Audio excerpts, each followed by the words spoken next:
संघानां रसानां छन्दसामपि मङ्गलानां च कर्तारौ वन्दे वाणी विनायकौ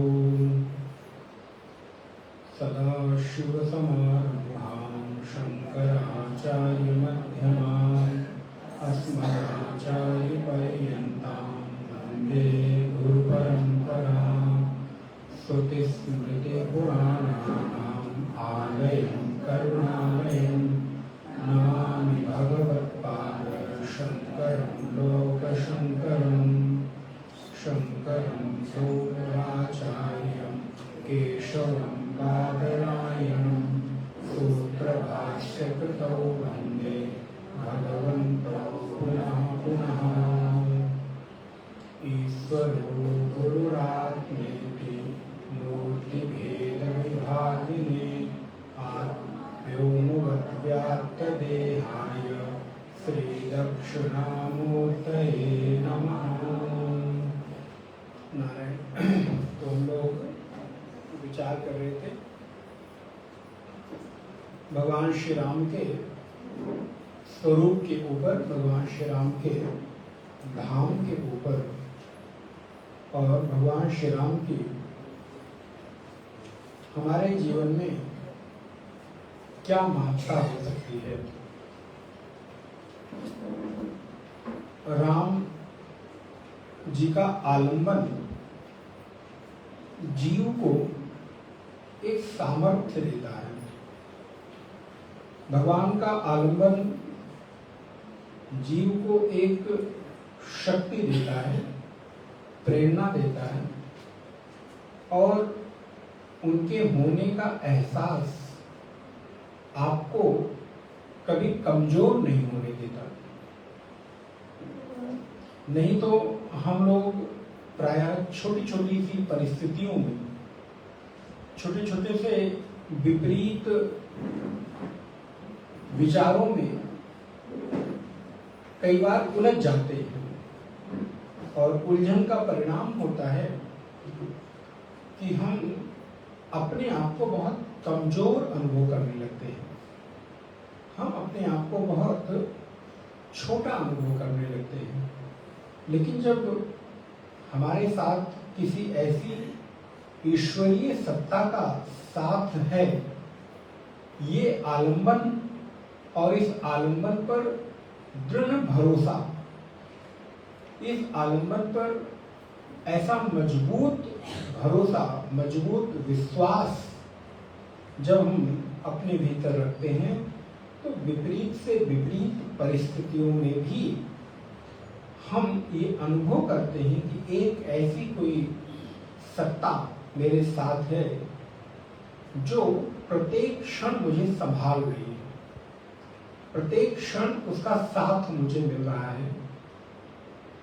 और इस सत्ता पर यह भरोसा हो कि वो व्यापक परमात्मा, चाहे राम हो, कृष्ण हो, शिव हो, उनमें अनंत शक्ति है, उनमें अनंत सामर्थ्य है, उनमें अनंत बल है, अनंत वीर्य है, तेज है।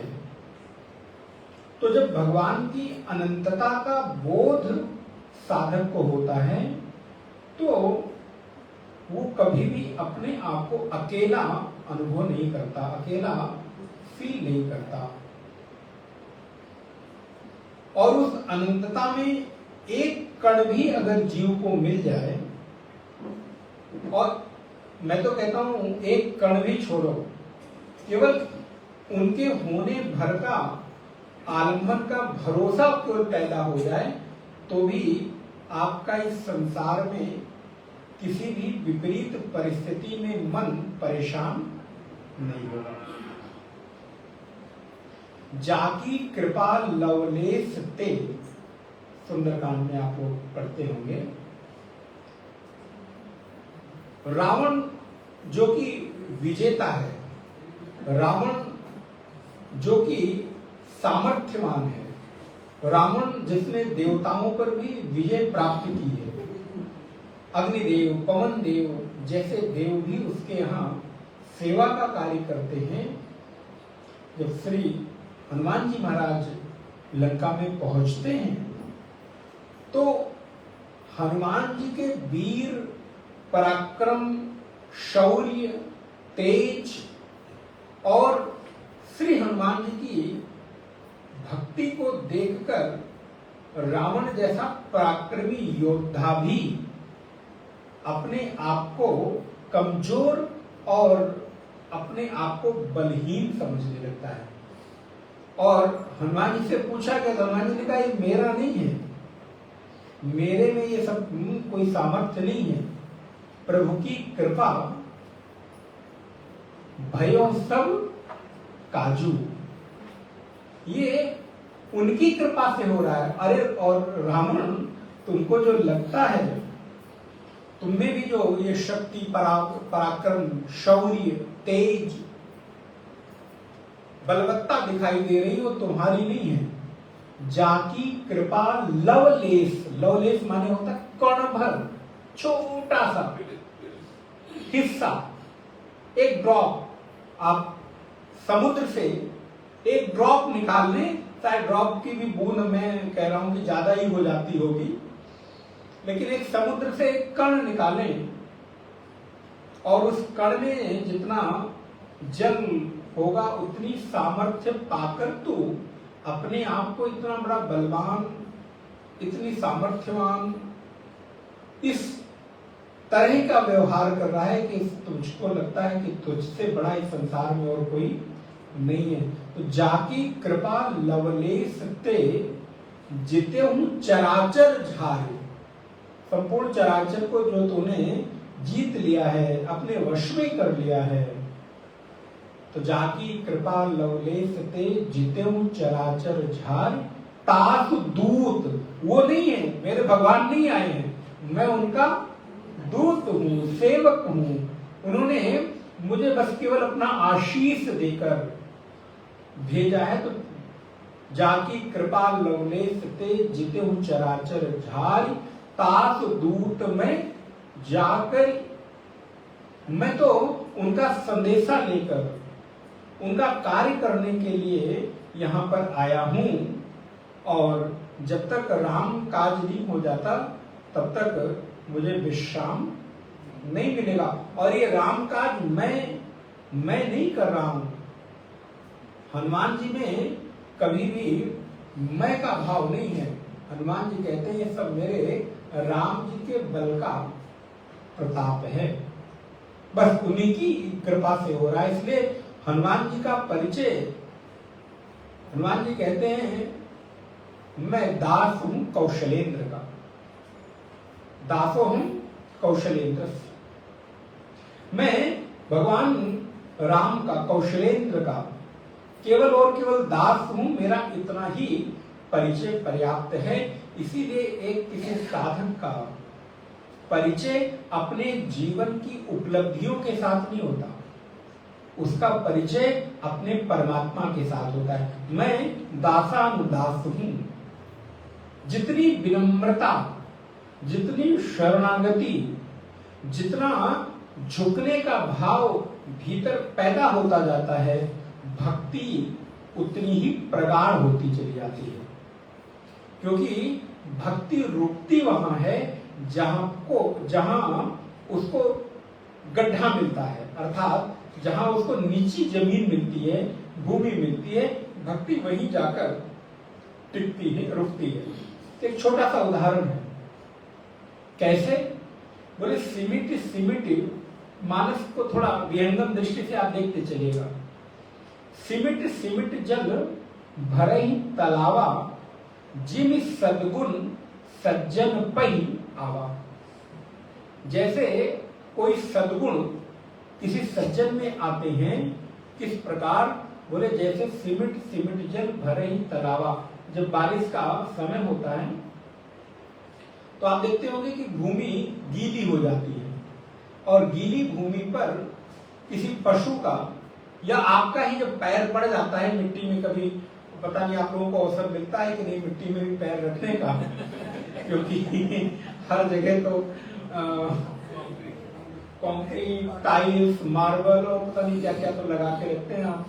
5 साल बाद फिर उसको कह देते हैं इसको रेनोवेट करना है, पुराना हो गया, बदल दो, तो नए कंक्रीट को लाके लगा देते। तो खैर नहीं है तो देख लीजिएगा।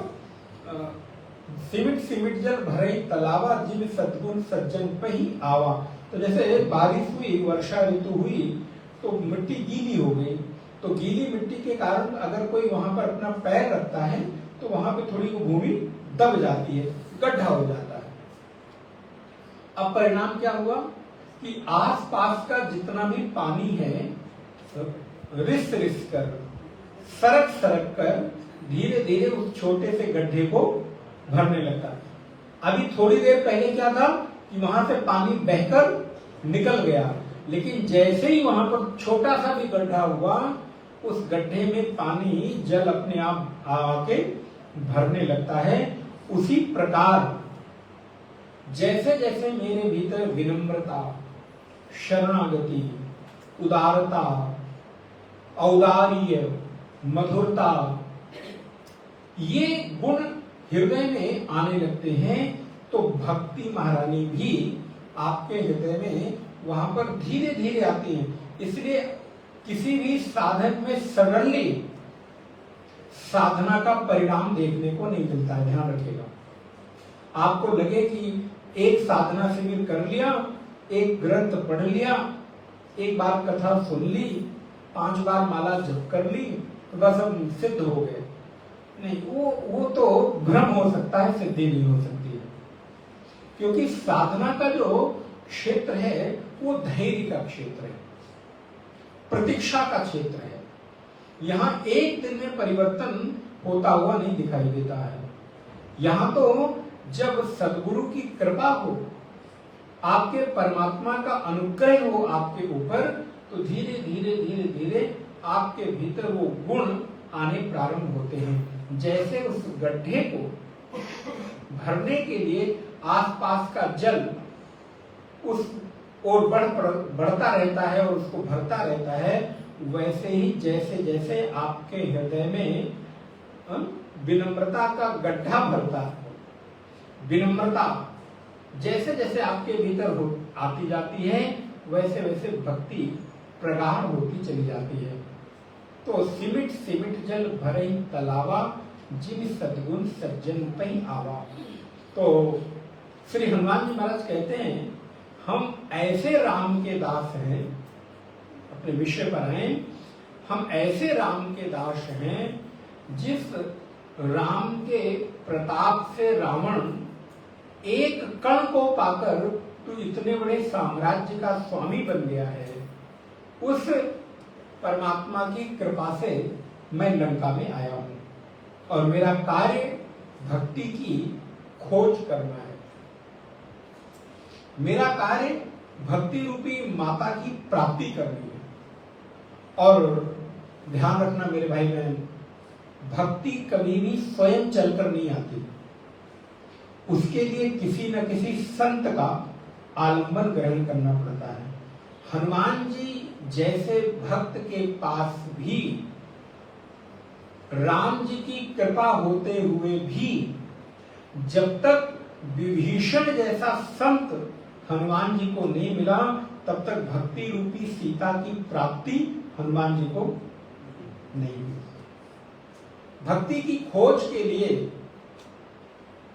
हनुमान जी को विभीषण के पास जाना पड़ा और विभीषण को देखकर हनुमान जी के मन में सहज ही एक भाव जागृत हो गया।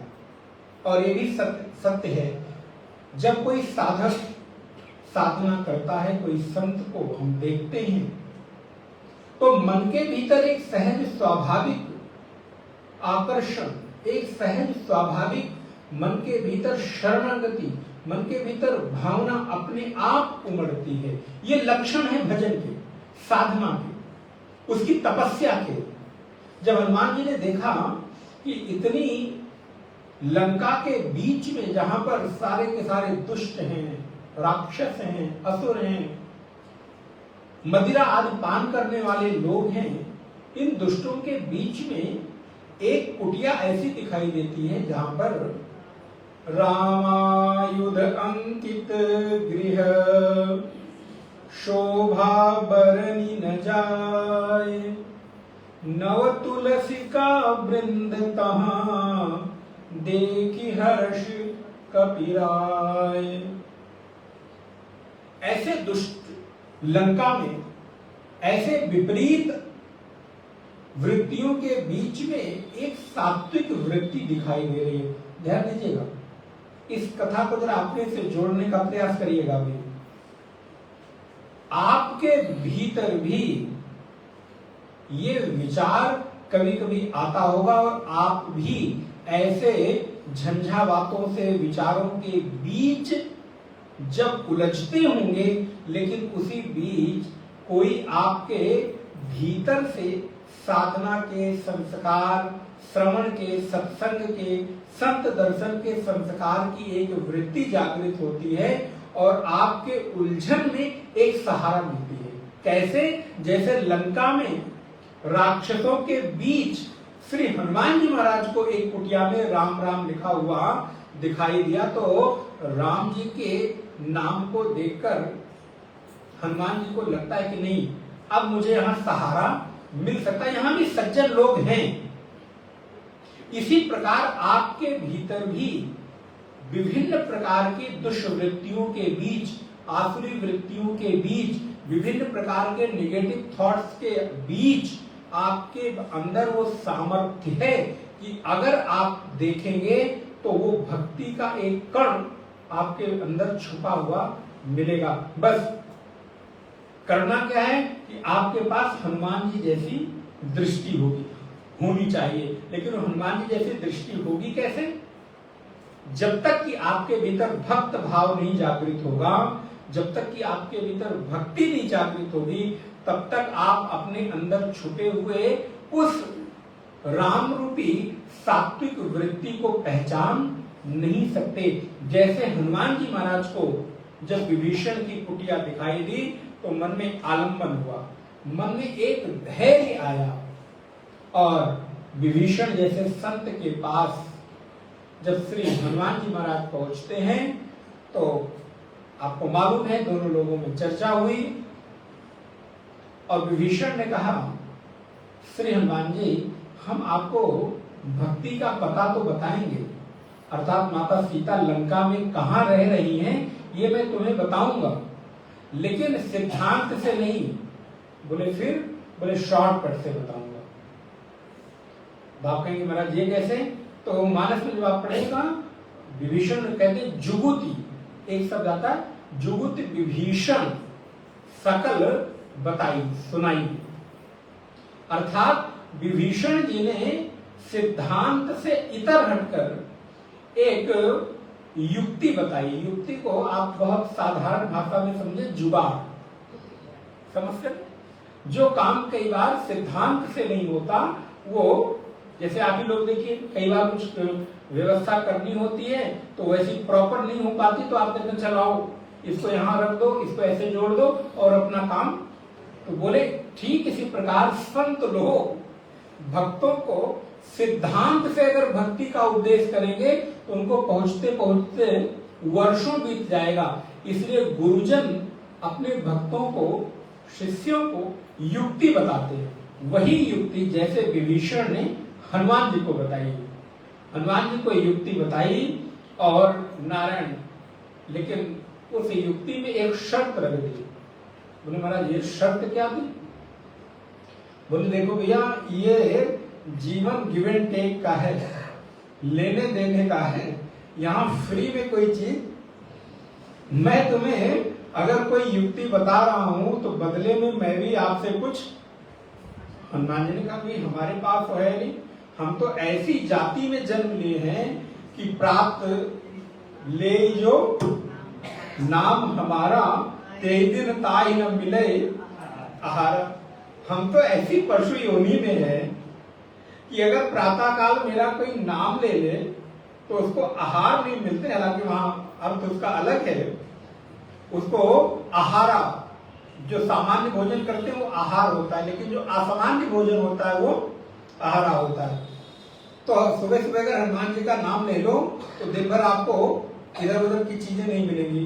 तो हनुमान जी कहते हैं कि मैं तो ऐसी योनि में हूं, मैं भला दे क्या सकता हूं, और वो भी हम अपने शत्रुओं के बीच में लंका में घिरे हुए हैं, आप हमसे क्या चाहते हो। तो श्री विभीषण जी कहते हैं अभी नहीं, वादा कर लो, प्रॉमिस कर लो। ये प्रॉमिस जो है ना आज से नहीं आप लोग कर रहे हैं, ये उस समय से प्रॉमिस चलता चला आ रहा है। हनुमान जी और विभीषण ने एक दूसरे के साथ प्रॉमिस किया था, पता। तो हनुमान जी ने कहा अभी बताओ अच्छा प्रॉमिस करना क्या है, क्या वादा करना है। बोले मैं आपको भक्ति रूपी सीता के साथ मिलाऊंगा, तो आप प्रॉमिस करो, वादा करो जब समय आएगा तो आप मुझे राम से मिलाएंगे, क्योंकि अभी तक मैंने राम जी का दर्शन नहीं किया है। तो मैं आपको सीता जी से भेंट करा रहा हूं और आप मुझे राम जी से भेंट कराना। ये संवाद पता है क्या, ये है एक संत दूसरे संत के साथ जब मिलते हैं तो उनकी चर्चा क्या होती है, उनका आपस में लक्ष्य क्या होता है। जो मुझे नहीं आता वो आप मुझे बता दो, और जो आपको नहीं आता वो मैं आपको बता दूं। यही लक्षण साधक के होने चाहिए। आप यहाँ आए हैं तो एक दूसरे के परस्पर सहयोगी बनकर, पंचदशी एक ग्रंथ है आप लोगों ने सुना होगा, वहां पर विद्यारण्य स्वामी जी ने बड़ी सुंदर बात कही, साधक के लक्षण क्या है, साधक की रहनी कैसी है। बोले तत्चिंतनम तत्कथनम अन्योन्यम तत्प्रबोधनम एतद एक परत्वं च ब्रह्माभ्यासम विदुर्बुधाः। तत्चिंतनम तत्कथनम अन्योन्यम तत्प्रबोधनम, उसी का चिंतन उसी का कथन, और जब मिले तो एक दूसरे के साथ उसी तत्व का प्रबोधन करे, अर्थात चर्चा करे, वार्ता करे। उनके संवाद का विषय संसार न होके परमात्मा हो। आप साधकों के संवाद का विषय जगत न होकर जगदीश हो। आपके जीवन में संवाद का विषय परमात्मा हो। तो श्री हनुमान जी महाराज कहते हैं अच्छा भैया इस समय तो हमें जल्दी से माता सीता के पास ले चलो, मैं वादा करता हूं आपसे। और वहीं से वादे प्रारंभ हुए। और नारायण ध्यान रखिएगा, वादा खाली वादा करने के लिए नहीं होता, उसे निभाना भी पड़ता है। वादा किया तो खैर वो आप लोग ज्यादा जानते हैं, मैं आगे उसकी लाइन नहीं बोलूंगा। तो वादा अगर करें, प्रॉमिस करें, इसलिए जीवन में कभी किसी के साथ मन बहलाने के लिए वादा न करें, किसी को धोखा देने के लिए, किसी के भरोसे को तोड़ने के लिए कभी भी ऐसे कोई भी वादे, कोई भी कमिटमेंट, कभी भी कोई ऐसा प्रॉमिस न करें जो आप पूरा न कर सके। नहीं तो कर्म का जो सिद्धांत है वो आपको भुगतना ही पड़ेगा। इसलिए श्री हनुमान जी ने कहा कि मैं अवश्य राम जी से आपकी भेंट कराऊंगा। और आप कथा संभवतः पता है, जब विभीषण का अपमान रावण करता है तो विभीषण कहीं और नहीं गया। विभीषण के पास बहुत सारे विकल्प थे, लेकिन विभीषण गया कहां? भगवान श्री राम के पास। राम जी को अभी तक देखा भी नहीं है, जानता भी नहीं है, लेकिन राम जी की महिमा और राम जी का स्वभाव सुनकर विभीषण भगवान श्री राम की शरणागति स्वीकार करता है। विभीषण भगवान के पास जाता है और कहता है श्रवण सुयस सुनि आयहूं, प्रभु भंजन भवभीर, त्राहि त्राहि आरत हरण, श्रवण सुखद रघुवीर। प्रभु मैंने आपका स्वभाव सुना है कि आपकी शरण में अगर एक बार कोई आ जाता है तो आप उसका कभी त्याग नहीं करते। श्रवण सुयस सुनि आए हूं, मैं आपके बारे में सुनकर आया हूं, तो मैं आप लोगों को भी एक बात निवेदन करूं, जब भी भगवान से प्रेम होगा तो श्रवण से ही प्रेम होगा, दर्शन से नहीं होगा। अच्छा आप बताओ, आज तक जहां आप यहां बैठे हैं, जिस भी भक्ति की अवस्था में हैं, शरणागति की अवस्था में हैं, जितना भी आपके भीतर अध्यात्म जागृत हो रहा है, साधक वृत्ति आ रही है, भगवान के बारे में सुनकर कि भगवान को देखकर? देखा तो नहीं हम लोगों ने, लेकिन सुन सुनकर ही हमने उनसे प्रेम कर लिया। किया नहीं? क्या बोल सकते हैं? प्रेम हुआ ना? नहीं बोले महाराज जी संसार से हुआ है, भगवान से करने की कोशिश कर रहे हैं। कोई बात नहीं, संसार से भी हो गया तो एक दिन भगवान से भी हो जाएगा।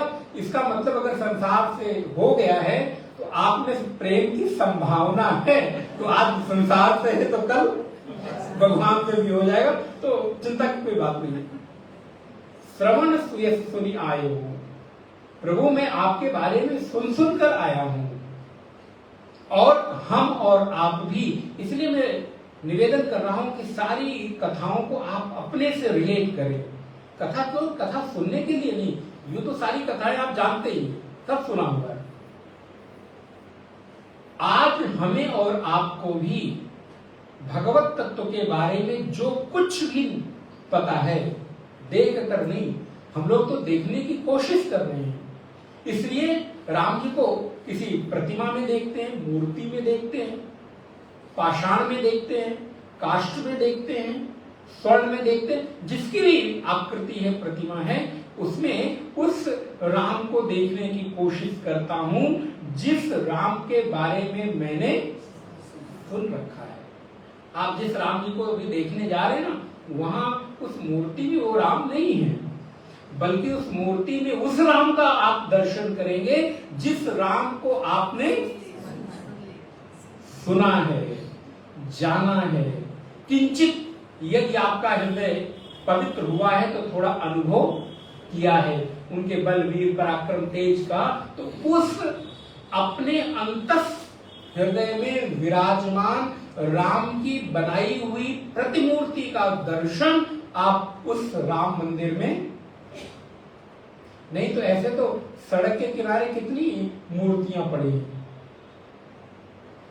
आप उनको तो प्रणाम नहीं करते, बल्कि कार में बैठकर जा रहे हो तो आपके कार से उड़कर धूल रोड के किनारे पड़ी हुई बहुत सारी मूर्तियों पर गिर रही है।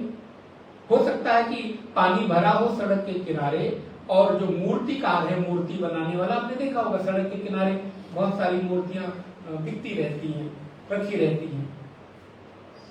तो हो सकता है कि आप जिस गाड़ी में बैठकर जा रहे हो, सड़क के किनारे पानी भरा हो और ध्यान न दें, उस गड्ढे में आपकी कार चली जाए तो उससे पानी उछल कर, लेकिन आपको तो कोई कष्ट नहीं होता?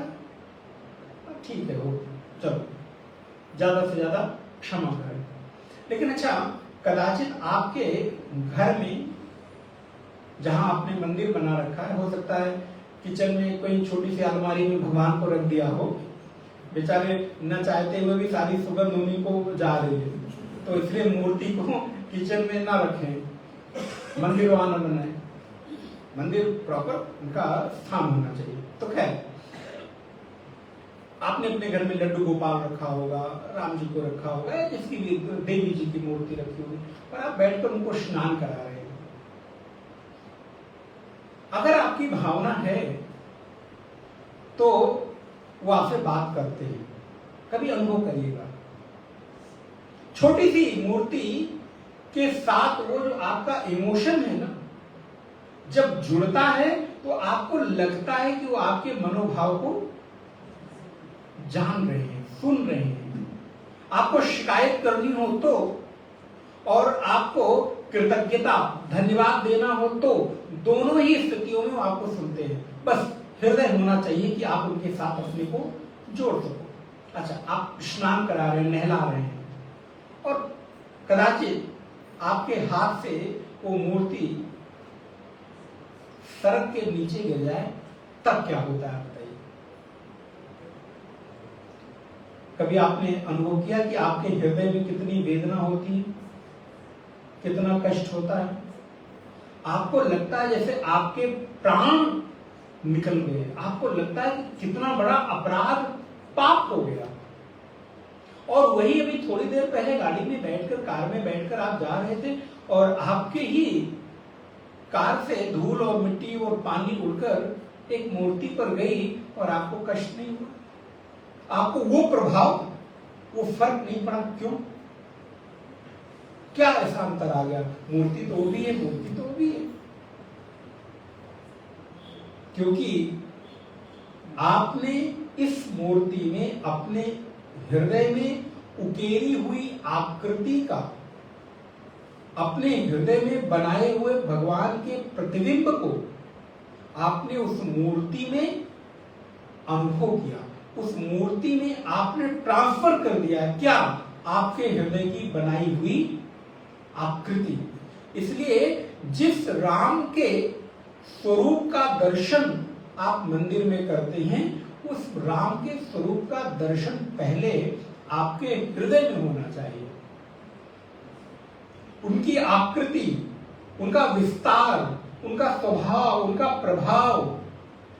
इसलिए जिस भक्त को आज तक भगवान से प्रेम हुआ है, भगवान को देख कर नहीं, भगवान के बारे में सुनकर। माता रुक्मिणी नाम जानते हैं? माता रुक्मिणी को भी प्रेम हुआ भगवान कृष्ण से। कैसे हुआ? कथा मालूम है आपको? सब मालूम है। श्रुत्वा गुणान् भुवन सुंदर शृण्वतां ते। हे कृष्ण, हे माधव, हे भुवन सुंदर। और ध्यान रखिएगा, जब किसी भक्त को अपने भगवान से प्रेम हो जाता है तो उस परमात्मा के अतिरिक्त इस संसार में कोई और सुंदर दिखाई। रुक्मिणी कहती हैं आप भुवन सुंदर हैं। श्रुत्वा गुणान् भुवन सुंदर शृण्वतां ते। मैंने आपके बारे में सुन सुनकर आपसे मुझे प्रेम हो गया है, और प्रेम ही नहीं हो गया है, मैंने आपका वर्ण कर लिया है, मैंने आपको चाहा है, मैंने आपसे प्रेम करके जीवन में आपको अपना मान लिया है। इसलिए अब मेरे पति केवल और केवल आप ही हो सकते हैं, दूसरा कोई नहीं हो सकता है। इसलिए साधक को सबसे पहले उस परमात्मा का वरण अर्थात चाहना पड़ता है। जब आप चाहते हैं, उसके बदले में आपके हृदय से निकली हुई उस भावना का जो प्रभाव है परमात्मा के हृदय में जाता है, तब वो आपकी उस भावना की पूर्ति करने के लिए आपको स्वीकार करते हैं। इसलिए भक्ति का प्रारंभ भक्त के हृदय में उठी हुई प्रभु को चाहने की प्रार्थना से प्रारंभ होता है। चाहे वो अर्जुन को देखो तो, रुक्मिणी को देखो तो, सुतीक्ष्ण को देखो तो, माता शबरी को देखो तो, कबीर, रहीम, मीरा, तुलसी, जिस किसी को भी देखो। इतनी दूर क्यों जाना, आप अपने को देख लो। आपने भी पहले चाहा, पहले प्रार्थना की, पहले इच्छा की। इसीलिए तो उपनिषद कहता है, कठोपनिषद की श्रुति कहती है कि नायम आत्मा प्रवचनेन लभ्यः, नायम आत्मा प्रवचनेन लभ्यः, न मेधया न बहुना श्रुतेन, यमेवैष वृणुते तेन लभ्यः, तस्यैष आत्मा विवृणुते तनुं स्वाम्। यमेवैष वृणुते तेन लभ्यः। उपनिषद उद्घोष करता है, यमेवैष वृणुते, जो उसका वर्ण करता है आत्म तत्व, तो फिर उसका वर्ण करके अपने यथार्थ स्वरूप का दर्शन करा देता है। तो भक्ति का प्रारंभ इस आर्त भाव से होता है। श्री हनुमान जी महाराज जब लंका में जाकर विभीषण से माता सीता का पता पूछते हैं। विभीषण ने युक्ति बताई है। इसलिए हमारे आपके जीवन में भी संत की, गुरु की महत्ता इसलिए है कि वो आपके हृदय में विराजित उस ईश्वर की ओर आपका ध्यान आकर्षित कर सके। इसलिए जब तक संत ना मिले तब तक भगवंत के मिलने की संभावना कम होती है। बिनु हरि कृपा मिले नहीं संता। हरि की कृपा से संत मिलते हैं और संत की कृपा से परमात्मा के स्वरूप का दर्शन होता है। तो नारायण श्री हनुमान जी ने माता सीता के साथ भेंट की है और पूरी कथा प्रारंभ हुई है। लेकिन संत के साथ हमारा संबंध स्थापित हो जाए, वो संत हूं कैसे, उन संत के साथ हमारे जीवन में अनुभूति जागृत कैसे हो। तो नारायण बड़ी सुंदर बात कही। संत माने क्या? बोले अगर मैं आपसे पूछूं तो आप क्या कहेंगे, क्या बताएंगे? जिसने वस्त्र पहन लिया वो संत, जिसने चंदन लगा लिया वो संत, माला पहन ली वो संत, जो कुछ जप कर लेता है वो संत। तो गोस्वामी तुलसीदास जी ने कहा नहीं, उन्हीं के आश्रय में हम लोग चले। तो गोस्वामी जी ने संत की परिभाषा दी। कहते हैं सरल बरन भाषा सरल, ध्यान रखिएगा, सरल बरन भाषा सरल, सरल अर्थ में जानी, तुलसी सरले संत जन, यह परी पहचान। बोले महाराज जी आप तो बोल देते, हम लोगों को समझ में आता नहीं, और मैं समझता हूं कि आप समझ गए, लेकिन कोई नहीं, फिर भी समझाते हैं। सरल वर्ण, भाषा सरल। बोले जो सरल हो उसको संत कहते हैं। अब हम आपसे पूछें सरल, तो आप कहेंगे भोला भाला, है ना, सीधा साधा, इनोसेंट। और कोई सरल की भाषा जानता हो तो बता सकता है, निष्कपट, यही तो। गोस्वामी जी कहते हैं जो सरल है, कैसा सरल है? तो बोले सरल, सरल वर्ण भाषा सरल, जिसकी वेशभूषा सरल है, जिसका रहन सहन सरल है, जिसका खान पान सरल है, जिसके साथ वार्तालाप करना सरलता की अनुभूति, सहजता की अनुभूति देता है, उस सबको सरल कहते हैं। तो एक संत ने कहा ये सरलता तो थोड़ी देर के लिए दिखावा भी हो सकती है। भी आप मेरे पास आए तो थोड़ी देर के लिए तो हम वही कहते ना भाई, थोड़ी देर जब मिलते तो थोड़ा पता चलता, जब साथ में रहते तब महाराज आपको मालूम है, हम जानते हैं ये, आपको तो बड़ा सरल सरल लगते हैं, हमें मालूम है 20 साल से हम साथ में हैं, कैसे कितनी सरलता है इनमें, 40 साल हो गए, दिखते जितने सरल हैं। अब आप लोग ज्यादा अनुभवी है, मैं क्या बताऊं। तो बोले सरल सरल, तो ये तो थोड़ी देर के लिए। तो बोले नहीं, सरल का तात्पर्य है जिसकी रहनी सब कुछ बहुत सामान्य हो, सरल हो। बोले सरल का अर्थ है, सरल में 3 अक्षर है, सा रा ला। बोले महाराज इस सरलता से और इस अक्षर से क्या संबंध है? बोले सा माने सीता, रा माने, देखिए आप लोग कितने एक ही घंटे में सारा अर्थ निकाल लिया आपने। अब हमको कहने की भी जरूरत नहीं पड़ी, लेकिन अभी तक आपका ध्यान गया था? नहीं गया ना, इसलिए गुरु की आवश्यकता है। सा माने सीता, रा माने राम, ला माने लक्ष्मण। अब इसका अर्थ क्या हुआ? महाराज अब ब्लाइंड हो गए, अब कुछ आगे नहीं बोल सकते। अब मैं बोलूंगा तो आप फिर आगे शुरू कर देंगे। सा माने सीता अर्थात भक्ति, रा माने लक्ष्मण अर्थात वैराग्य, रा माने राम अर्थात ज्ञान। तो सा, रा और ला। तो सा माने सीता अर्थात भक्ति, रा माने राम अर्थात ज्ञान, ला अर्थात लक्ष्मण अर्थात वैराग्य। तो जिसके भीतर भक्ति, ज्ञान, वैराग्य है वो संत है, भले उसकी वेशभूषा रहनी कैसी भी क्यों ना हो। अगर उसके भीतर भक्ति, ज्ञान, वैराग्य है, उसमें राम, लक्ष्मण, सीता के प्रति, भगवती सीता के प्रति शरणागति है, तो वो संत है।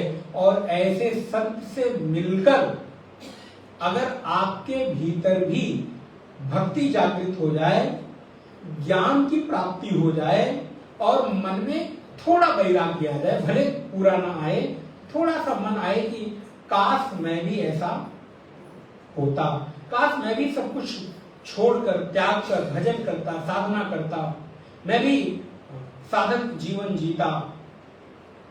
अर्थात किसी संत को देखकर डिटैच होने की भावना जागृत हो, अनासक्त होने की भावना जागृत हो, वैराग्य जागृत हो जाए, तो समझ लेना ये कोई भी क्यों ना हो सकता है गृहस्थ जीवन में भी कोई संत ही हो सकता है साधु जीवन में भी कोई संत हो। लेकिन कभी कभी अगर किसी व्यक्ति को देखकर भक्ति, ज्ञान, वैराग्य की जागृति आपके अंतःकरण में नहीं होती, तो इसका मतलब अभी इसमें संतत्व का अभाव है, अभी साधना का अभाव है।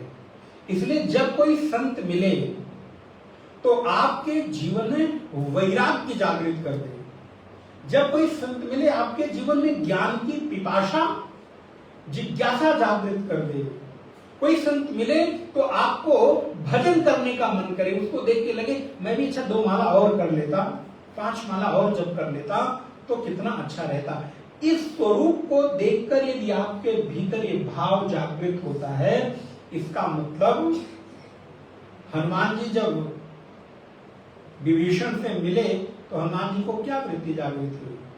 ये किसी संत की कुटिया है और विभीषण से मिलकर हनुमान जी को भक्ति रूपी सीता की प्राप्ति हुई और हनुमान जी से मिलकर विभीषण को राम जी की प्राप्ति हुई। इसलिए हनुमान जी तो यही कहते हैं, प्रणमो पवन कुमार खलबन पावक ज्ञान घन, जासु हृदय आगार बसई राम सर चाप धर।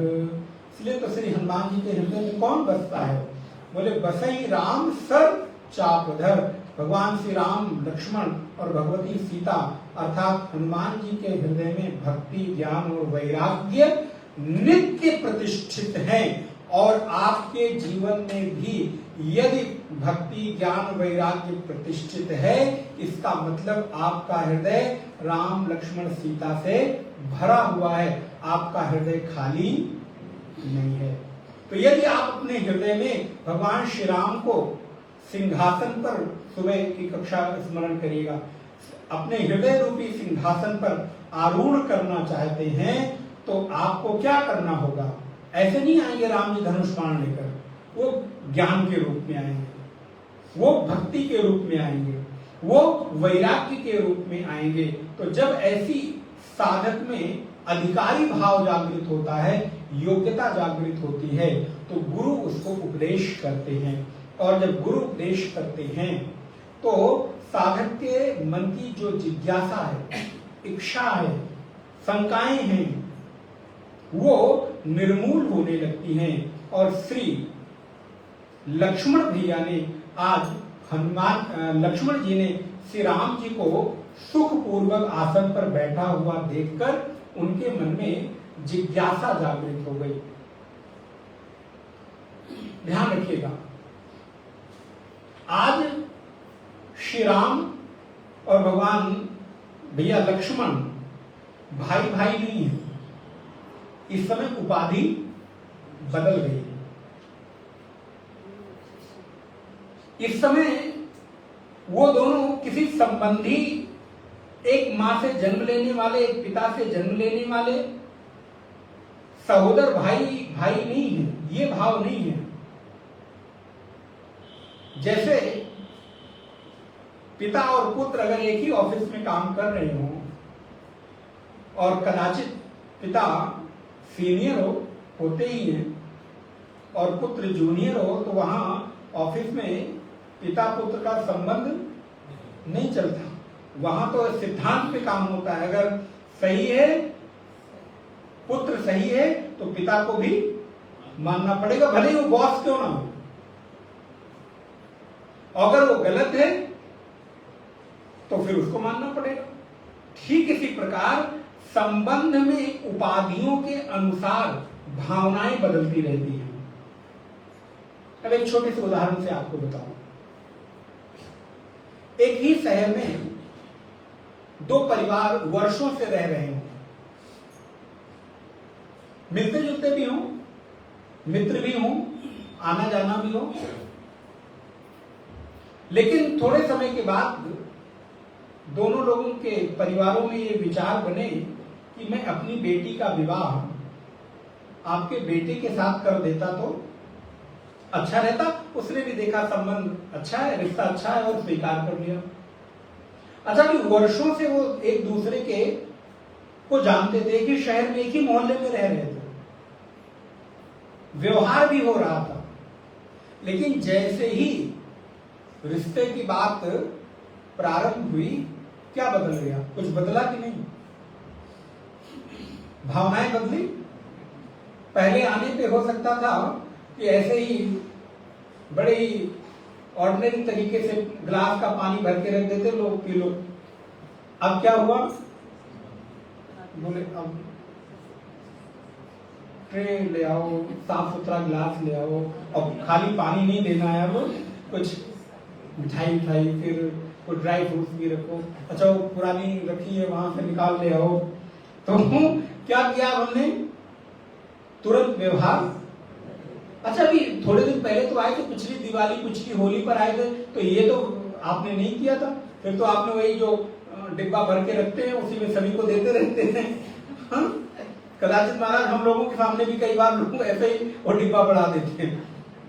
अरे उसमें 4 खाने बने, उसमें पता नहीं कितने कितने लोगों ने क्या क्या जूठा मीठा किया। खैर अब आप लोगों को तो नहीं लगता होगा। तो बोले महाराज जो प्लास्टिक के डिब्बे में 4 भरा है, उसमें नमकीन 1 महीने से भरी है, उसमें काजू भरा है, इसमें बादाम भरा है, इसमें कुछ कुछ भरा हुआ है। तो खोल के रख दिया और वो बिल्कुल फिर बंद करके रख दिया। वो तभी खुलता है जब कोई, खैर आप लोग नहीं करते हैं ऐसा, आप लोग बिल्कुल नहीं करेंगे। तो लेकिन अभी जैसे ही संबंध की चर्चा शुरू हुई, क्या हुआ? व्यवहार में, भावनाओं में परिवर्तन हुआ कि नहीं? तो इसलिए उपाधि के बदलते ही व्यवहार बदल जाता है। अभी भाई भाई की का व्यवहार नहीं है। अब आज भगवान श्री राम, मर्यादा पुरुषोत्तम श्री राम गुरु की उपाधि में आ गए हैं और भैया लक्ष्मण शिष्य की उपाधि में आ गए हैं, जिज्ञासु की उपाधि में आ गए हैं। और श्री लक्ष्मण भैया राम जी को सुख पूर्वक बैठा हुआ देखकर प्रश्न करते हैं। अच्छा, प्रश्न करने का एक तरीका है, एक विधान है। कभी भी कहीं भी चलते फिरते प्रश्न नहीं करना चाहिए। कई बार लोग ट्रेनों में बड़े जिज्ञासु हो जाते हैं। हम लोगों को देखा नहीं कि महाराज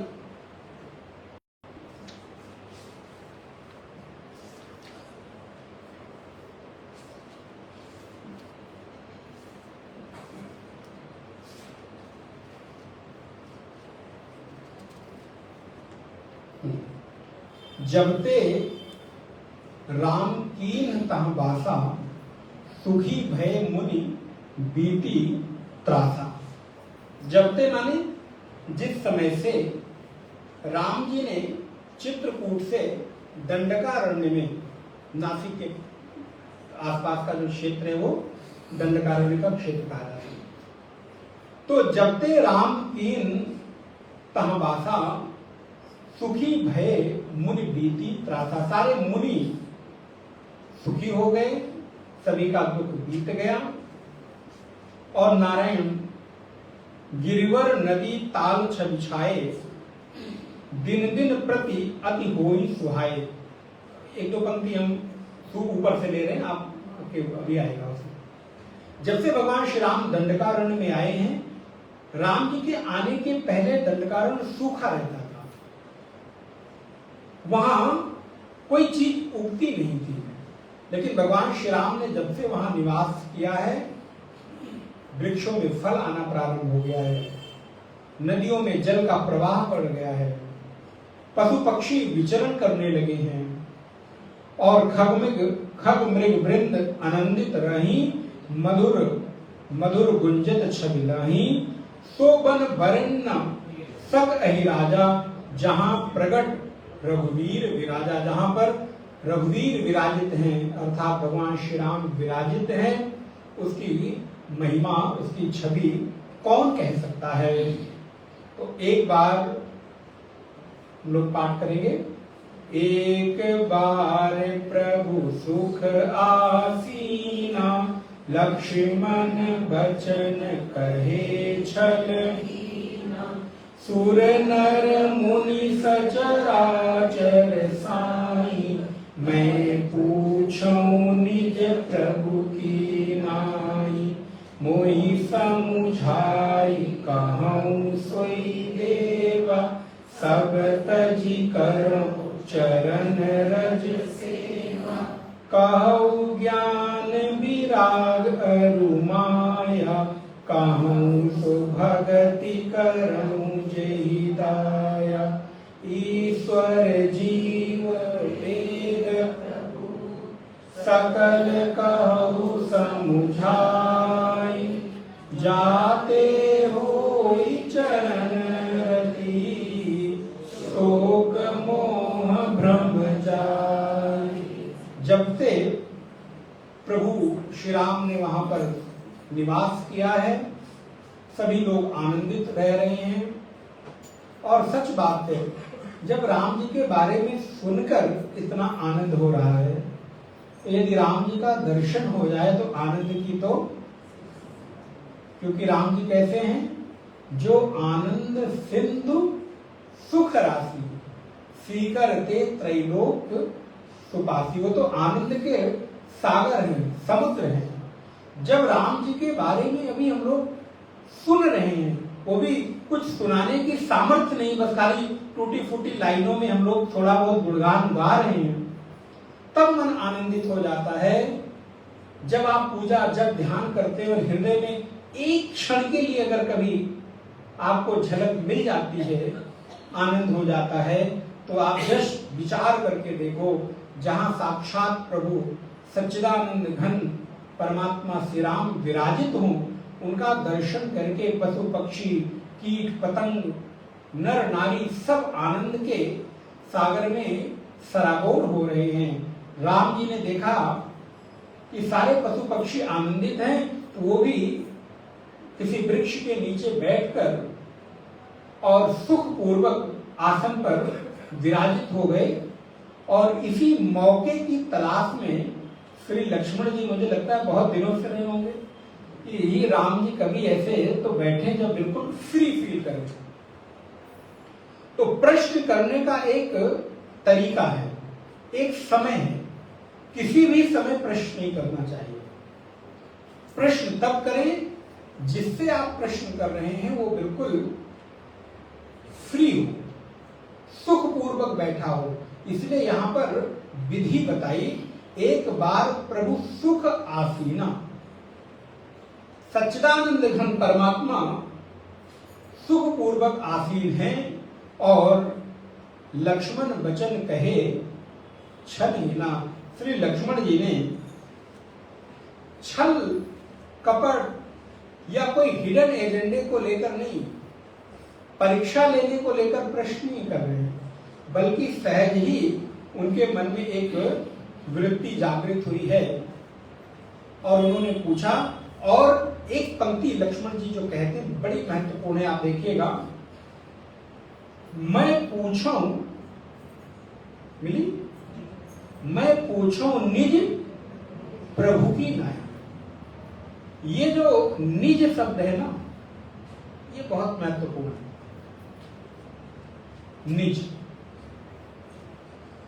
लक्ष्मण जी कहते हैं प्रभु मैं कोई दूसरा समझकर नहीं,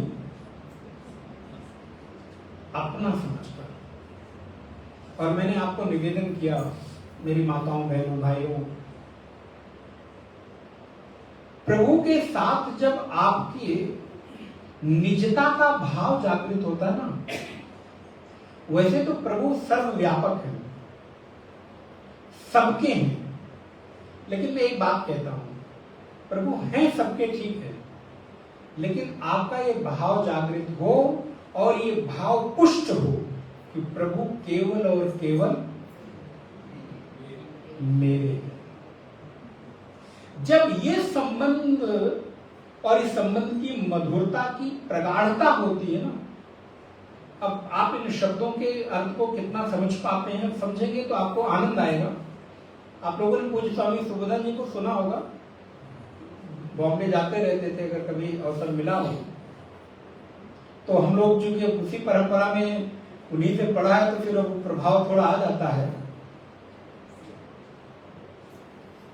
जो निजता के संबंध की मधुरता की प्रगाढ़ता है, ध्यान रखिएगा, अपना कहने के लिए तो बहुत लोग होते हैं, लेकिन सभी के साथ मधुरता नहीं होती। निजता में भी मधुरता की भावना भरनी चाहिए, मिठास की भावना। आप थोड़ा कनेक्ट होने की कोशिश करिए, समझने की कोशिश करिएगा तो आप आनंदित होंगे। कहने के लिए चलते चलते तो हम बहुतों को अपना कह देते हैं।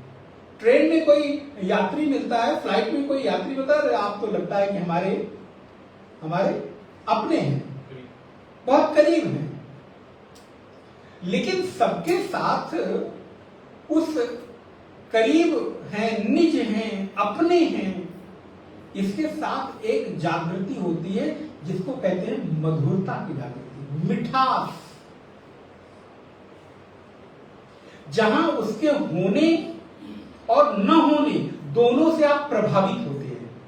जिसके साथ आपको उस मिठास की अनुभूति होती है ना, उसका होना आपके लिए बहुत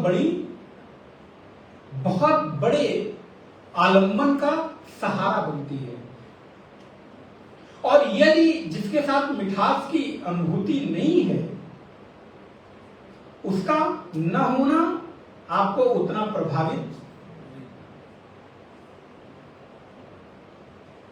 आपके शहर में, आपके मोहल्ले में, दूर रहने वाले घर में किसी की मृत्यु हो गई, जस्ट समझने के लिए आप उससे कभी कभार मिलते थे, किसी फंक्शन में, फेस्टिवल में, शादी ब्याह में, किसी ओकेजन पे घर आना जाना भी था, चाय पानी भी पीते थे, लेकिन ठीक है, कष्ट हुआ। लेकिन अगर वहीं किसी अपने निज की दुखद सूचना मिले, तब आपके हृदय में क्या भाव होता है? संबंधों की प्रगाढ़ता आपको प्रभावित करती है, मेरे भाई मेरे ध्यान रखिएगा।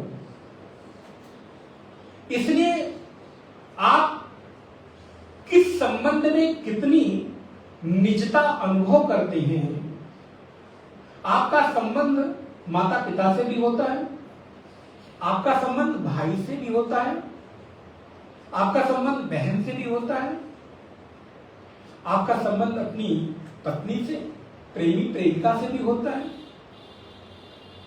और आपका संबंध आपके बेटे बेटी से भी होता है। आप जरा अनुभव करिए कि आपका संबंध जिस पिता से है, अर्थात जिसके आप पुत्र हैं, उसके साथ की फीलिंग और जो आपका पुत्र है उसके साथ की फीलिंग, अंतर होती है कि नहीं? कदाचित जिसने आपको जन्म दिया, बड़ा कर दिया, उसके साथ आपने अपनेपन का अनुभव किया, लेकिन धीरे धीरे करके जैसे आप बड़े हुए, जिम्मेदारियां हुई, आपका विवाह हुआ, पत्नी बच्चे बड़े हो गए, अलग हो गए, तो वो भाव कमजोर हो गया। लेकिन वही अपने बेटे के साथ, अपनी बेटी के साथ इतनी मजबूती के साथ संबंध प्रगाढ़ है कि आप उसके एक बात से प्रभावित होते हैं, उसके एक हाँ और ना से प्रभावित होते हैं। अगर वो हाँ कहता है तो और ना कहता है तो दोनों में ही आपको फर्क पड़ता है। तो जब भैया लक्ष्मण भगवान श्री राम को कहते हैं ना, अच्छा ये बात कहने की जरूरत क्या पड़ी? जस्ट जब दूसरा थॉट आ रहा है, अभी आया मन में, ये लक्ष्मण जी को कहने की जरूरत क्या पड़ी? कभी विचार करिए, ध्यान दीजिए। भाई हैं, इस समय गुरु रूप में उन्होंने माना है, लेकिन ये कहना कि आप मेरे अपने हैं, इसका मतलब समझते हैं? कभी कभी संबंधों को प्रगाढ़ बनाने के लिए अपनी भावनाओं का एक्सप्रेस आपको करना पड़ता है, आपको कहना पड़ता है। कई बार आप कहते हैं समझ लो ना, हर बार कहना जरूरी थोड़ा होता है। ठीक है, हर बार कहना जरूरी नहीं है, लेकिन कभी कभी तो कहना जरूरी हो जाता है। नहीं तो हमारे शब्द अगर उसके हृदय में नहीं जाएंगे तो वो अपनत्व की अनुभूति नहीं। आप चलो मान लो आप कर रहे हो, लेकिन वो सामने वाला तो नहीं कर रहा है। इसलिए कई बार आपको व्यवहार के साथ साथ शब्दों की भी जरूरत होती है कि आप अपनी भावनाओं को व्यवहार और शब्द दोनों के साथ प्रकट करें और उसको ये रियलाइज कराएं। ध्यान रखिएगा, प्रेम में बहुत महत्वपूर्ण बात हो जाती है। आप उसको इस बात से का रियलाइज कराएं कि मैं तुमसे प्रेम करता हूं। फिर इतना करना आपका कर्तव्य था, फिर बदले में उसका भी ये कर्तव्य बनता है कि वो भी आपको अपनी भावनाओं से, अपने शब्दों से, अपने व्यवहार से ये अनुभव कराए कि हाँ मैं भी तुम्हें प्रेम करता हूं। श्री लक्ष्मण जी ने भगवान को ये अनुभव कराना चाहा कि प्रभु, यद्यपि राम जी के मन में कभी ऐसे विचार आएंगे नहीं, लेकिन फिर भी लक्ष्मण जी को लगता है कि इतने काल बीत गए हैं अयोध्या से निकले हुए, इतना समय बीत गया है, तो राम जी को अपनत्व के अनुभव की हो सकता है कि जरूरत अनुभव हो रही हो। ध्यान रखिएगा, केयर करना किस तरीके का हो सकता है? केवल किसी को पैसे दे देना ही केयर करना, किसी को केवल हालचाल पूछ लेना कैसे हो, ठीक हो, केयर करना नहीं होता है। उसकी प्रत्येक भावनाओं का ख्याल करना, उसको कब किस चीज की जरूरत है। इसलिए प्रेम की परिभाषा केवल दो शब्द बोलने तक सीमित नहीं है कि मैं तुम्हें बहुत प्रेम करता हूं, इतना बोल दिया और मान लिया कि हमने प्रेम कर लिया। नहीं, प्रेम का तात्पर्य है जब मैं अपने से अधिक, ध्यान दीजिएगा, प्रेम अर्थात जब मैं अपने से अधिक किसी को महत्व देना शुरू कर देता हूं, तब उसको प्रेम कहते हैं। समझ में आया? जब तक प्रेम में अपनी स्वयं की वैयक्तिक व्यक्तित्व को बचाए रखने की इच्छा होगी, तब तक पूर्ण रूप से प्रेम का समर्पण नहीं हो सकता। प्रेम अर्थात अब तुम मेरे हो और मैं मेरे से अधिक तुम्हें महत्व देता हूं, इसको प्रेम कहते हैं। और अगेन एक चीज मैं निवेदन करूं, ये वृत्ति पूर्ण रूप से संसार के संबंधों में घटित, अगर इस प्रेम को संसार के किसी पति पत्नी भाई बंधु प्रेमी प्रेमिका के साथ मिलाना चाहोगे तो संभव नहीं है, क्योंकि आप अपने से अधिक संसार के संबंधियों को महत्व देंगे नहीं, और देंगे भी तो बदले में आपको जब नहीं मिलेगा तो आप हर्ट होंगे। इसलिए प्रेम की पूर्णता केवल और केवल परमात्मा में ही घटित हो सकती है, कहीं और नहीं।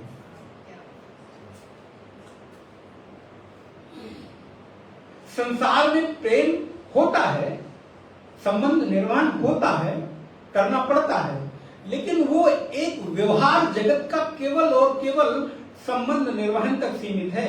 वहां आप पूर्ण रूप से अपने से अधिक महत्व देना प्रारंभ करेंगे तो बदले में आपको जब वो भाव नहीं मिलेगा तो आप दुखी होंगे। संसार में दुखी क्यों करता है? संसार का प्रेम हमको दुखी क्यों करता है? इसी कारण तो मैं तो तुमको बहुत चाहता हूं और तुम पहले जैसे बदल गए। अरे भाई बदल गए तो ठीक ही है, बदल गए ना। संसार का नियम है बदलना, प्रतिक्षण संसार बदल रहा है। जब आप कल अयोध्या में आए और आज तक में बहुत सारी चीजें बदल गई, आपके जीवन की एक दिन की आयु बदल गई, निकल गई, तो अगर कोई सामान्य व्यक्ति बदल गया तो इसमें आश्चर्य की बात का।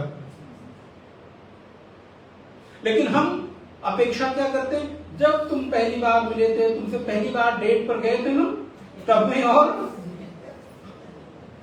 आजकल की भाषा में वो कह रहे हैं, आप लोगों की तो खैर उससे बाहर निकल आए थे। बुरे नहीं महाराज, आपको क्या मालूम, अभी तो संभावना है मेरे में। अच्छा कोई बात नहीं, हम जानना नहीं चाहेंगे, हम शुभकामना देते हैं।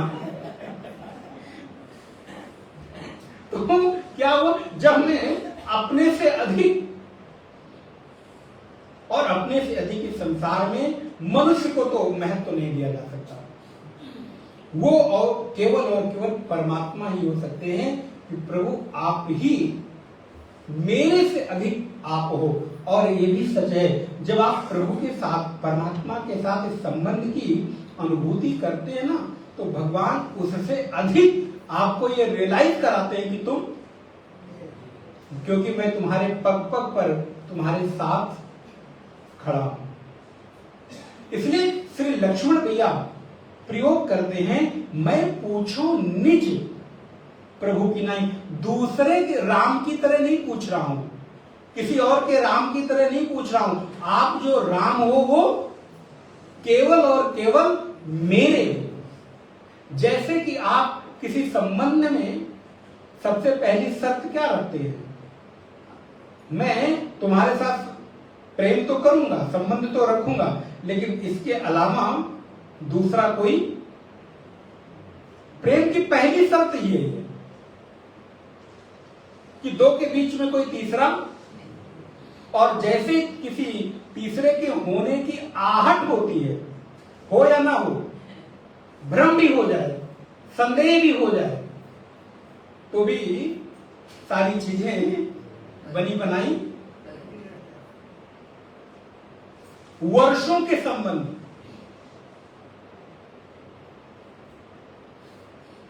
पांच साल, 10 साल, 15 साल के बने बनाए संबंध टूट जाते हैं। आप सब लोग जानते हैं संसार के क्या रीति है। लेकिन भगवान के साथ जब आप उस संबंध की अनुभूति करते हैं तो बदले में प्रभु कहते हैं, ब्रज में, मैं वृंदावन में भी थोड़े समय रहा हूं तो थोड़ा ब्रज का भी मुझे लाभ मिला। तो ब्रज में एक बड़ा सुंदर बात कहते हैं ब्रजवासी लोग, भगवान कृष्ण को, जो तू आवे एक पग मैं आऊं पग 60, जो तू आवे एक पग मैं आऊं पग 60, जो तू कर्रो काठ सो मैं लोहे की लाठ। बोले जो तू आवे एक पग मैं आऊं पग 60। तुम एक पग बढ़ते हो, तुम्हें 60 पग बढ़कर तुम्हें गले लगाने को उत्सुक हूं, तैयार हूं, लेकिन तुम पहला कदम बढ़ाओ तो सही। लेकिन यदि तुम जो तू कर्रो, कर्रो माने होता कठोर, कठिन, कुरु, तो जो तू कर्रो काठ सो, यदि तुम काठ माने लकड़ी, यदि तुम लकड़ी जैसे कठोर हो तो फिर मैं तुम्हारे लिए लोहे की लात, लोहे का मोटा वाला जो कठोर लोहा होता है ना, दो तरह के लोहे होते हैं, ठोस लोहा होता है, खोखला होता है। तो मैं ठोस जो लोहा है, कठोर लोहा है, वो मैं बनके फिर तुम्हारे सामने आता हूं। तो इसलिए श्री लक्ष्मण जी ने भगवान को कहा, प्रभु मैं अब आपके सामने आ तो गया हूं और ये भी कह रहा हूं कि आप मेरे प्रभु हो, किसी और के नहीं, और इसलिए मैं आपसे प्रश्न करता हूं। कितने प्रश्न हैं? बोले कुल 5 प्रश्न किए। पहला प्रश्न है कहौ ज्ञान, ज्ञान क्या है? विराग, कहौ विराग, वैराग्य क्या है? अरुमाया, माया क्या है? आधी लाइन में 3 प्रश्न। इसलिए जिज्ञासु अपने प्रश्न से भी ये अनुभव करा देता है कि हमारे भीतर कैसी जिज्ञासा है। पता चला हम प्रश्न करने में खुद ही क्लियर नहीं है, हम पूछना क्या चाहते हैं, कंफ्यूज है। लेकिन श्री लक्ष्मण जी वो तो शेष के अवतार हैं, वैराग्य की चरम अवस्था है। कहते प्रभु ज्ञान क्या है? सीधा सीधा सिंपल। वैराग्य क्या है और माया क्या है?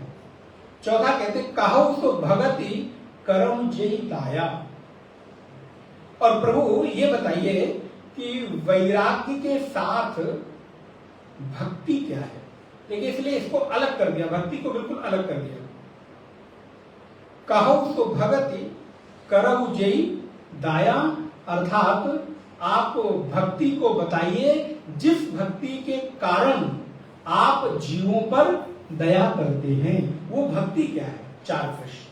5वां ईश्वर जीव भेद प्रभु सकल कहु समझाए। बस 5वां प्रश्न ये है कि ईश्वर और जीव में क्या भेद है, इसको हमें समझाकर कहिए।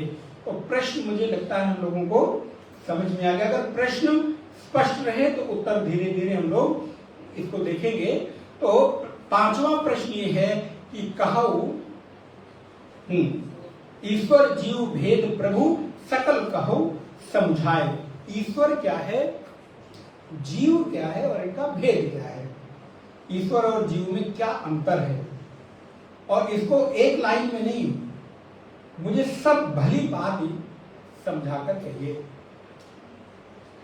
श्री लक्ष्मण जी ने जब प्रश्न किया, और जब ऐसा प्रश्न शिष्य के मुख से गुरु सुनते हैं तो नारायण गुरु को बड़ी प्रसन्नता होती है कि अच्छा शिष्य में ये भाव जागृत है और नारायण शिष्य कुछ जानना चाहता है। इसलिए प्रसन्नता में जब प्रश्न करते हैं तो विवेक चूड़ामणि भगवान शंकराचार्य का एक ग्रंथ है, वहां पर भगवान शंकराचार्य कहते हैं प्रसन्नम तमनु प्राप्य। प्रश्न कब करें? बोले प्रसन्नम तमनु प्राप्य पृच्छेद ज्ञातव्य आत्मनः। जब आप गुरु को प्रसन्न हुआ अनुभव करें तब आप अपनी जिज्ञासा को, अपने मन के विचारों को, शंका को, जिज्ञासा को उनके सामने रखें। तो श्री लक्ष्मण जी अब कहते हैं लक्ष्मण जी कौन है, क्योंकि दोनों के बारे में परिचय होना चाहिए ना। राम जी के बारे में तो हम लोगों ने 2 सत्र से परिचय किया, गुरु का परिचय तो हो गया, शिष्य का भी परिचय होना चाहिए। बोले महाराज कोई अच्छा संत नहीं मिलता। बोले तुम अच्छे भक्त हो जो तुम्हें अच्छा संत मिले। संत हम अच्छा खोज रहे हैं, गुरु हम ब्रह्मज्ञानी खोज रहे हैं, और शिष्य होने की मुझ में कोई भी योग्यता। तो ये ध्यान रखिएगा, इस सृष्टि का नियम है, जैसे शिष्य होगे वैसे ही गुरु की प्राप्ति। भागवत जी में इसका सनत कुमारों का एक वर्णन आता है। ब्रह्मा जी ने जब प्रश्न किया तो नारायण ब्रह्मा जी उस समय कर्म में बड़े संलिप्त थे। भगवान ने वहां पर हंस का अवतार लेकर और ब्रह्मा जी को एक प्रश्नों का उत्तर दिया है। तो जैसे जैसे उस शिष्य की योग्यता बढ़ती चली जाती है, वैसे वैसे गुरु की प्राप्ति होती जाती है।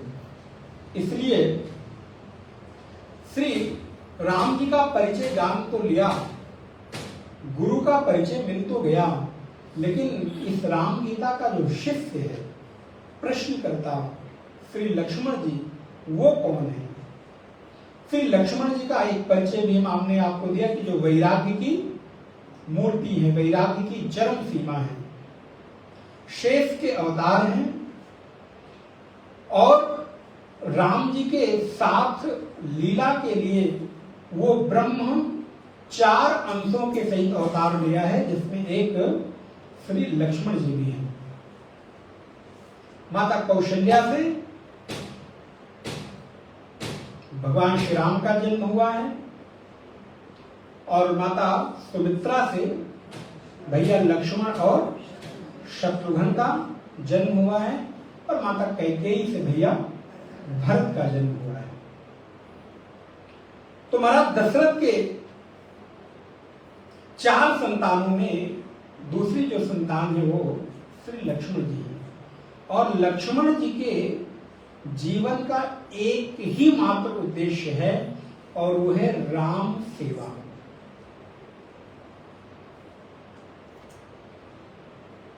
पूरे के पूरे जीवन में राम जी की सेवा के अतिरिक्त लक्ष्मण जी के जीवन का और कोई उद्देश्य नहीं। पूरे वनवास काल में राम जी को वनवास हुआ, तो लक्ष्मण जी, अब वो सब कथाएं पूर्व की हैं, मैं केवल आपको संकेत कर रहा हूं। लक्ष्मण जी, भैया आपको अकेले नहीं जाना है।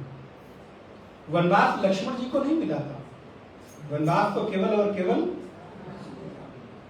लेकिन राम जी में इतनी सेवा निष्ठा कि वो राम जी को अकेले नहीं छोड़ सकते।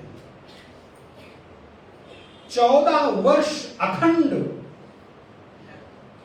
जागृत होकर राम जी की सेवा में प्रहरी बनकर और राम जी के प्रत्येक इशारे को लक्ष्मण जी समझते हैं। मैं थोड़ा थोड़ा आपको संकेत कर दूं। लक्ष्मण जी का परिचय कराते हुए गोस्वामी तुलसीदास जी ने लिखा कि लक्ष्मण जी कौन है। बोले रघुपति कीरति विमल पताका दंड समान भयउ जस जाका। रघुपति कीरति विमल पताका। रघुपति राम जी के कीर्ति रूपी पताका को फहरने के लिए, राम जी के कीर्ति को दसों दिशाओं में चतुर्दिक प्रकाशित करने के लिए भैया लक्ष्मण दंड के समान है। जैसे आपने देखा होगा, आप अपने घरों में जब ध्वजा लगाते हैं, तिरंगा लगाते हैं, तो तिरंगा कब फहरता है? जब उसका दंड मजबूत होता है, जो आप डंडा लगाते हैं। यदि कमजोर डंडा हो तो तिरंगा या भगवा ध्वज कितना भी सुंदर क्यों ना हो, कितना भी मजबूत क्यों ना हो, कितना भी अच्छा क्यों ना हो, वो कभी फहर नहीं सकता। लेकिन कदाचित झंडा अगर कमजोर है लेकिन डंडा ही मजबूत है तो झंडा फहरता रहेगा। झंडे को फहरने में कोई दिक्कत, लेकिन आपने झंडा खूब अच्छा ले लिया और हम लोग यही करते हैं। हम लोगों के बड़े 15 जनवरी 26 अगस्त पे जाओ, बोले महाराज झंडा इतना बड़ा और डंडा इतना कमजोर, हिल रहा है, डुक डुक डुक डुक, लगता है कि कहीं ऊपर ही न गिर पड़े। तो हम लोग यही देखिए ध्यान नहीं देते। झंडे पर ध्यान है, तिरंगा खरीद लाओ, लेकिन तिरंगा फहरेगा किस डंडे में, उसका ध्यान। लेकिन लक्ष्मण जी कौन है? बोले लक्ष्मण जी रघुपति भगवान राम के कीर्ति रूपी ध्वज के पताका को फहराने के लिए डंडे के समान मजबूत हैं। अच्छा, जब ध्वजा फहरती है, भगवा ध्वज फहरता है, तो आपका ध्यान डंडे पे जाता है कि ध्वज पर? लेकिन वो फहर किसके ऊपर रहा है? हमारा ध्यान, अरे वाह कितना सुंदर हवा से फहर रहा है, लहरा रहा है, तिरंगा लहरा रहा है, लेकिन कभी उस डंडे को भी धन्यवाद दे दो जिसके ऊपर फहर रहा है। तो श्री लक्ष्मण जी पूरे रघुकुल की जो कीर्ति आज फैल रही है, उस कीर्ति को फैलने के लिए मजबूत दंड के समान है, जिस पर राम जी निश्चिंत होकर अपने ध्वज को फहराते रहते हैं। छोटा सा एग्जाम्पल आप देखिए, जिस समय राम जी धनुष यज्ञ में गए हैं जनकपुर में, बड़े दूर दूर से राजा लोग आए हैं, कोई उस धनुष को उठा नहीं पा रहा है।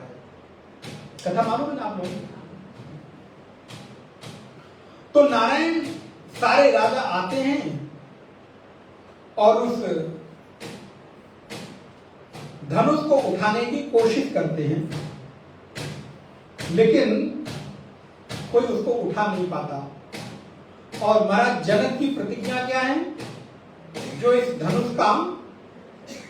धनुष की प्रतिज्ञा चढ़ाएगा, उसी के साथ जानकी भगवती सीता का विवाह होगा। और नारायण राजा आते हैं, धनुष को हिला नहीं पाते, चले गए, और लगभग सारे राजाओं ने प्रयास कर लिया, प्रयास विफल रहा। अब महाराज जनक का मुंह लटक गया, उदास हो गए कि मेरी प्रतिज्ञा कहीं खंडित ना हो जाए। मैंने जो प्रतिज्ञा की है, इतने बड़े बड़े वीर, इतने बड़े बड़े महाराज, बलवान लोग, और कोई उठा नहीं पाया। तो श्री जनक जी ने एक पंक्ति कही, लगता है कि ये पृथ्वी वीरों से विहीन हो गई है, वीर विहीन मही में जानी। इतना सुनना नहीं कि वीर विहीन मही में जानी। श्री लक्ष्मण जी उठे और जनक जी को बड़ी जोर से आवाज कही कि अरे जनक, जिस सभा में भगवान श्री राम मर्यादा पुरुषोत्तम रघुनाथ विराजित हों, उस सभा में किसकी मजाल ये कह दे कि ये पृथ्वी वीरों से विहीन हो गई है। अरे कहो तो इस धनुष को क्या, पूरे के पूरे इस ब्रह्मांड को कच्चे घड़े की तरह उठाऊं और तोड़ मरोड़ कर रख दूं, राम जी का आदेश तो हो जाए। और नारायण ध्यान रहे, जब राम जी के सामने राम जी के बल पर प्रश्न चिन्ह उठा, तो इस समय लक्ष्मण जी ने राम जी से आदेश नहीं लिया, पूछा नहीं, बल्कि उठकर स्वयं, क्योंकि उनका दायित्व क्या है, राम जी की कीर्ति के ध्वज की पताका को कभी गिरने न देना। और आज यहाँ जनक जी के द्वारा जो वचन कहा गया, मालूम पड़ता है कि राम जी का जो कीर्ति का ध्वज है वो नीचे गिर रहा है। तो तुरंत दंड के समान श्री लक्ष्मण भैया खड़े हो गए। जहां जिस सभा में राम जैसा क्षत्रिय वीर खड़ा हो, वहां कोई ये कहने की पृथ्वी वीरों से खाली हो गई है। लक्ष्मण जी कहते हैं, कही जनक जस अनुचित बानी, विद्यमान रघुकुल मन जानी। रघुकुल के श्रेष्ठ धनुर्धर बलवान रघुनाथ जिस सभा में विराजमान हो, वहां तुम ये कह रहे हो कि वीर विहीन मही में जानी। अरे कहो तो जो रन हमई पचारे को, लरई सुखेन काल किन को। अरे कहो तो नारायण इस पूरी पृथ्वी को उठाऊं, तोड़ों छत्र दंड इमी, इसको कच्चे घड़े की तरह तोड़ मरोड़ कर मैं समाप्त कर दूं। इतना नारायण कहना नहीं कि तोड़ों छत्रक दंड जिमी, राम जी ने इशारा किया लक्ष्मण, और ध्यान रहे इतने वीरता के साथ उठे हैं, लेकिन जैसे ही भैया राम का इशारा हुआ, लक्ष्मण जी एक क्षण भी देर नहीं करते और अपने आसन पर। ध्यान रहे, कभी आप इतनी उग्रता में, मैंने निवेदन किया था, अपनी जिम्मेदारी निर्वहन करने के विशेष उत्तरदायित्व में मर्यादा का उल्लंघन, ये क्या है? राम राज्य का अनुशासन। लक्ष्मण जी को स्वतंत्रता है कि राम जी के ध्वज पताका की कीर्ति को फहरने के लिए वो अपने विचार रख सकते हैं, लेकिन जैसे ही राम जी का अनुशासन लक्ष्मण जी को मिला, तुरंत बैठ गए। आप मानस पढ़िएगा, एक वाक्य उन्होंने आगे नहीं बोला। यह है अनुशासन, स्वतंत्रता के साथ अनुशासन। लक्ष्मण जी कहते हैं, भैया आपका आदेश हमारे लिए सर्वोपरि है। मैं अगर अभी हम लोग ऐसे सभा में खड़े हो जाएं और कोई रोक दे, अरे मेरा ईगो हर्ट कर दिया। अगर लक्ष्मण जी की जगह आप लोग होते और ऐसे अगर रोक दिया जाए आपको, आप भी प्रश्न करें, मना कर बचा बैठो बाद में पूछ लो, तो क्या होगा? स्वामी जी मैंने सुनी, ईगो हर्ट कर दिया। मैंने आप कहीं भले कुछ ना, लेकिन इतने राजाओं के बीच में जहां इतने वीर वृत्ति के साथ लक्ष्मण जी खड़े हुए हैं, वहां केवल आंख के इशारे भर से लक्ष्मण जी बैठ गए, क्योंकि उनको अपने स्वाभिमान, अपने अभिमान, उसकी उनको चिंता ही नहीं, क्योंकि उनको केवल और केवल चिंता राम जी की कीर्ति की। राम जी की कीर्ति विद्यमान रहेगी तो मैं तो उनका सेवक हूं। इसलिए सेवक की अपनी कोई इंडिविजुअल वैयक्तिक पहचान नहीं होती है, वो जिसके साथ है। इसलिए सेवक का परिचय स्वामी के साथ होता है। सेवक की अपनी कोई अलग पहचान, और अगर अलग पहचान है, हो रही है, इसका मतलब कि सेवा नहीं है, वहां पर आपका कोई निज स्वार्थ है। श्री लक्ष्मण जी तुरंत बैठ गए, और इतने में श्री विश्वामित्र जी ने आदेश दिया, उठौ राम भंजौ भव चापा, मेटौ तात सकल, मेटौ तात जनक परितापा। राम उठो और धनुष बाण उठाओ, और जनक का जो चिंता है, परिताप है, उसको दूर करो। तो मैं आपको यहाँ पर परिचय लक्ष्मण जी का दे रहा था कि लक्ष्मण जैसा जिज्ञासु शिष्य राम जी के सामने जब आया है, तो राम जी सहज लक्ष्मण के प्रश्न को सुनकर और बोलना प्रारंभ करते हैं कि मैं तुम्हें जो तुमने पूछा है उसको,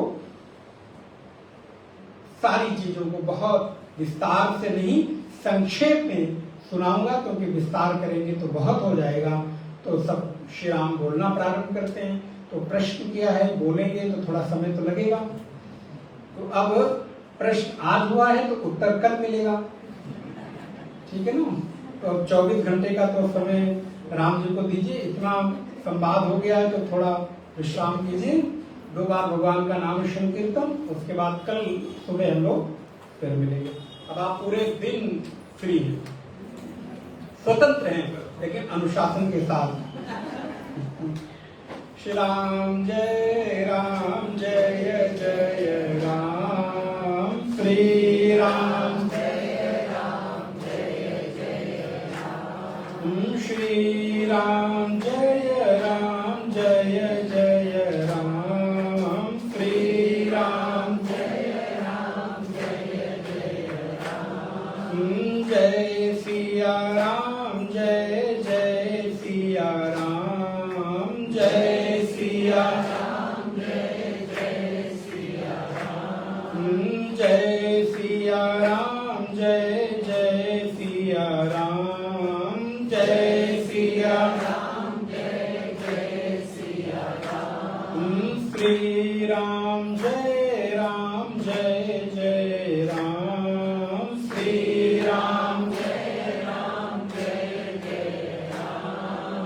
मंगल भवन अमंगल हारी, मंगल भवन अमंगल हारी। द्रवं सो दशरथ अजिर बिहारी, द्रवं सो दशरथ अजिर बिहारी। प्रभु की कृपा भयं सब काजू, प्रभु की कृपा भयं सब काजू। जन्म हमारे सुफल भा आजू, जन्म हमारे सुफल भा आजू। अब प्रभु कृपा करऊं यही भांति, अब प्रभु कृपा करऊं यही भांति। सब तजी भजन करूं दिन राति, सब तज भजन करूं दिन राति। श्री राम जय जय राम, श्री राम जय जय राम। श्री राम जय जय राम, श्री राम जय जय राम। जय सिया राम जय सिया राम, जय सिया राम जय सिया राम। जय सिया राम जय सिया राम, जय सिया राम जय सिया राम। जय सिया राम जय सिया राम, जय सिया राम जय सिया राम। ओम पूर्णमदः पूर्णमिदं